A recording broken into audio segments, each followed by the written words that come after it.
ಶಿಕ್ಷಕನ ಜೀವದ ಜೊತೆ ಚೆಲ್ಲಾಟ ಆಡಿದ ಬೆಸ್ಕಾಂ. ನೀವು ಅವ್ರ ತಾಯಿಯವರ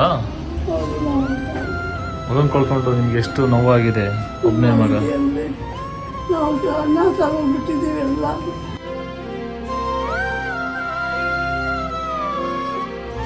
ಬೆಸ್ಕಾಂ ನಿರ್ಲಕ್ಷ್ಯಕ್ಕೆ ಟೀಚರ್ ಬಲಿ, ಕುಟುಂಬ ಕಂಗಾಲು.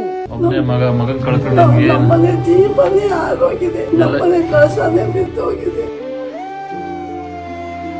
ಹೀಗೆ ಫೋಟೋದಲ್ಲಿ ಮುದ್ದಾಗಿ ಸ್ಮೈಲ್ ಕೊಡ್ತಾ ಇರೋರ ಹೆಸರು ಲೋಕೇಶ್ ಅಂತ.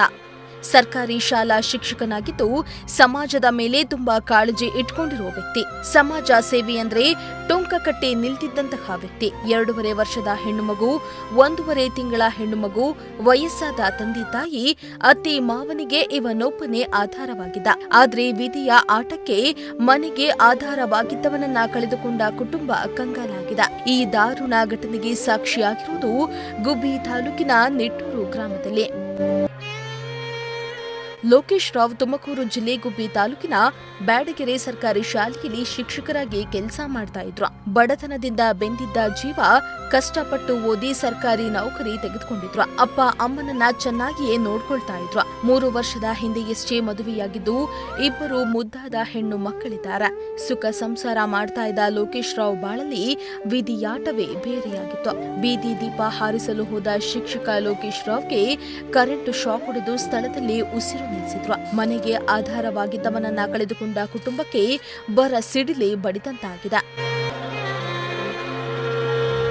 ಗುಬ್ಬಿ ತಾಲೂಕಿನ ನಿಟ್ಟೂರು ಗ್ರಾಮದ ಶಿಕ್ಷಕ ಲೋಕೇಶ್ ರಾವ್ ಮನೆ ಸಮೀಪ ಇರೋ ಉರಿತಾ ಇದ್ದ ವಿದ್ಯುತ್ ದೀಪವನ್ನ ಆರಿಸಲು ಹೋದ ವೇಳೆ ವಿದ್ಯುತ್ ಸ್ಪರ್ಶಿಸಿ ಸಾವನ್ನಪ್ಪಿದ್ದಾರೆ.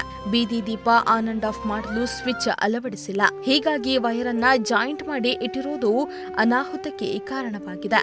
ಅನೇಕ ಬಾರಿ ಬೀದಿ ದೀಪಗಳಿಗಿದ್ದ ವೈರ್ಗೆ ಸ್ವಿಚ್ ಅಳವಡಿಸುವಂತೆ ಹಲವು ಬಾರಿ ಮನವಿ ಮಾಡಿದ್ರೂ ಬೆಸ್ಕಾಂ ಹಾಗೂ ಗ್ರಾಮ ಪಂಚಾಯಿತಿ ಅಧಿಕಾರಿಗಳು ಕ್ರಮ ಕೈಗೊಂಡಿಲ್ಲ. ಬೆಸ್ಕಾಂ ನಿರ್ಲಕ್ಷ್ಯದಿಂದಲೇ ನಮ್ಮ ಮಗನನ್ನ ಕಳೆದುಕೊಂಡಿದ್ದೀವಿ ಎಂದು ಪೋಷಕರು ಕಣ್ಣೀರು ಹಾಕಿದ್ರು. ಅದೇ ಇದು ನಿಮ್ಮ ಮಗರು ಈ ತರ ಆದ್ರಲ್ಲ, ಯಾವ ರೀತಿ ಆಯ್ತು? ಅವಾಗ ನೀವು ಇದ್ರ ಸ್ಥಳದಲ್ಲಿ? ಹೌದು, ನಾವು ಇದ್ದು. ಯಾವ ರೀತಿ ಆಯ್ತು? ಕರೆಂಟ್ ಅವರೇ ಹಿಡ್ಕೊಂಡ್ರ ಇಲ್ಲ ಏನು? ಯಾರು ಹೇಳಿದ್ರ ಈ ತರ ಹಿಡ್ಕೊಳ್ಳಿ ಆಫ್ ಮಾಡಿ? ಇಲ್ಲ, ಯಾರು ಏನು ಹೇಳಿಲ್ಲ. ಅವನು 8 ಗಂಟೆ ಆಗೋಯ್ತಿದ್ದನು, ಲೈಟ್ ಉರಿತಲೇ ಇತ್ತು. ಇದು ಯಾವಾಗ ಉರಿತಲ್ಲ ಅಂತ ಸಾಮಾಜಿಕ ಕಳಕಳೆಯಿಂದ ಅದನ್ನ ಸೇವ್ ಮಾಡಕ್ ಕರೆಂಟ್ ಸೇವ್ ಮಾಡಕ್ ಹೋಗಿ ಸುಮ್ಮನೆ ವೇಸ್ಟ್ ಆಗ್ತಿದೆಯಲ್ಲ ಕರೆಂಟ್. ವೈರ್ ಹಿಡ್ಕೊಂಡು ಕರೆಂಟ್ ಹೊಡೆದು ತಕ್ಷಣ ಜಡ ಇದಾಗಿ ಶೇಕ್ ಕೆಳಗೆ ಬಿದ್ಬಿಟ್ಟ. ತಕ್ಷಣ ಪ್ರಾಣ ಹೋಯ್ತು. ಹೌದಾ? ಈಗ ನಿಮ್ಗೆ ಆ ಘಟನೆ ನೋಡಿ ಹೆಂಗೆ ತಡ್ಕೊಂಡಿದ್ದೀರಾ ನೀವು? ದಿಕ್ಕು ತಪ್ಪದಂಗ ನೆನ್ನೆ ದಿನದ ಊಟನೂ ಮಾಡಿಲ್ಲ, ಏನಿಲ್ಲ. ಏನಾರ ಸುಧಾರಿಸ್ತಾ ನಮ್ಗೆ ಹೇಳ್ಕೊಟ್ರು, ಸಮಾಧಾನ ಆಗ್ತಾ ಏನ್ ಹೇಳಿದ್ರು. ಅದೇ ನಿಮ್ ಮಗನ್ ಕಳ್ಕೊಂಡು ಯಾವ ರೀತಿ ಈ ದುಃಖನ ಸಹಿಸ್ಕೊಂಡು ಯಾವ ರೀತಿ ಇದ್ದೀರಾ? ಏನ್ ಮಾಡೋದು? ಎಲ್ಲ ಸಮಾಧಾನ ಮಾಡ್ತಾರೆ, ಆದ್ರೂ ನನಗೆ ಸಮಾಧಾನ ಆಗ್ತಾ ಇಲ್ಲ. ಅವರು ನಿಮ್ಮ ಇದು ಈ ತರ ಸಮಸ್ಯೆ ಇದೆಯಲ್ಲ, ಎಷ್ಟು ದಿನ ಸಮಸ್ಯೆ ಇದೆ? ಡೈಲಿ ಕರೆಂಟ್ ಅವರೇ ಆಫ್ ಮಾಡಿ ಆನ್ ಮಾಡ್ತಿದ್ರ? ಅದು ಇಲ್ಲ, ಯಾರು ಆಫ್ ಮಾಡ್ತಿಲ್ಲ. ದಾರಿಲಿ ಹೋಗ್ತಾ ಇರೋ ಯಾರು ನೋಡ್ಕೊಂಡು ಜಾಸ್ತಿ ಹೊತ್ತು ತೆಗಿತಾ ಇದ್ರು ಅಷ್ಟೇ. 8 ಗಂಟೆ 9 ಗಂಟೆ ತನಕ ಬೇರೆ ಯಾರು ನೋಡ್ತಾರ ಅವ್ರು ತೆಗೆದು ಹಾಕಿ ಮಾಡ್ತಾ ಇದ್ರು. ಹೌದೌದು. ಈಗ ಈ ರೀತಿ ಆಯ್ತಲ್ಲ, ಈ ರೀತಿ ಆದಾಗ ಅವ್ರ ಹೆಂಡತಿರು ಎಲ್ಲ ಯಾವ ರೀತಿ ಹೇಳಿದ್ರೆ ಅವ್ರಿಗೆಲ್ಲ ಹೆಂಗ್ ಸಮಾಧಾನ ಮಾಡಿದ್ರೆ? ಅವ್ರ ತಾಯಿಯವರು ಯಾರು ಊರಾಗಿರ್ಲಿಲ್ಲ ಅಂತಿದ್ರಿ? ಅವರೆಲ್ಲ ಊರಿಗೆ ಹೋಗಿದ್ರು. ಅಲ್ಲೇ ಏನು ತಿಳಿಸೋದು ಬೇಡ ಅಂತ ಏನೋ ಸ್ವಲ್ಪ ಏಟಾಗಿದೆ ಅಂತ ಕರ್ಸ್ಕೊಂಡು ಅವ್ರಿಗೆ ಬೆಳೆದ ಏನಾರು ವ್ಯತ್ಯಾಸ ಆಗುತ್ತೆ ಅಂತ. ಹಿಂಗಾಗಿ ಇಲ್ಲಿಗೆ ಬಂದ್ಮೇಲೆ ಅವ್ರಿಗೆ ತಿಳಿದು ಎಲ್ಲ ಗೋಳು ಹಾಕೋಗಿತ್ತು ನಮ್ಮ ವಿಚಾರ. ಹಿಂಗಾಯ್ತಷ್ಟೇ.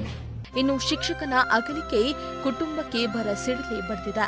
ಮಕ್ಕಳು ದೊಡ್ಡವರಾದ ಬಳಿಕ ಅಪ್ಪನನ್ನ ಕೇಳಿದ್ರೆ ಹೇಗೆ ಉತ್ತರಿಸೋದು? ಗಂಡನನ್ನ ಕಳೆದುಕೊಂಡು ಆ ಹೆಂಡತಿ ಹೇಗೆ ಬದುಕ್ತಾಳೋ?